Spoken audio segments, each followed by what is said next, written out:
नमस्कार. पाहूया यवतमाळ जिल्ह्यातील महागाव पोलीस स्टेशन अंतर्गत हद्दीत खुलेआम सुरू असलेले अवैध धंदे, जुगार, मटका, रेती, गुटखा, दारू इत्यादी काळे धंदे त्वरित बंद करण्यात यावे याकरिता उमरखेड शहरातील पत्रकार बंधूंनी दिले महागाव पोलीस स्टेशन येथे निवेदन. अवैध धंद्यांमुळे अनेक नागरिकांचे संसार उघडवर पडले आहे. तसेच शाळा, महाविद्यालयामधील नवतरुण विद्यार्थी वाईट मार्गाला लागली आहे. याची गंभीर दखल घेऊन महागाव तालुक्यातील अवैध धंदे त्वरित बंद करावे.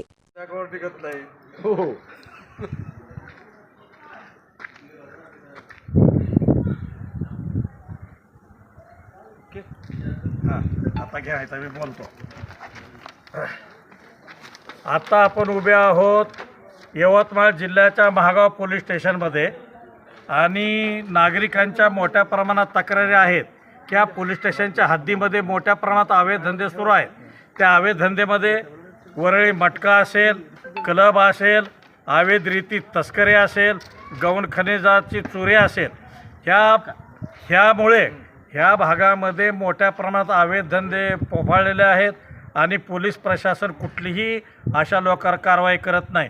यावेळी उमरखेड प्रेस क्लब पत्रकार संघाचे अध्यक्ष श्यामभाऊ धुळे, सचिव सिद्धार्थ दिवेकर, कोषाध्यक्ष अशोक धुळे, प्रसेनजित दिवेकर, इलेक्ट्रॉनिक मीडियाचे डॉक्टर अंबे जोगायकर, किरण मुक्कावार, विजय कदम, राजेश कदम, मुजीबभाई लाला इत्यादी पत्रकार उपस्थित होते.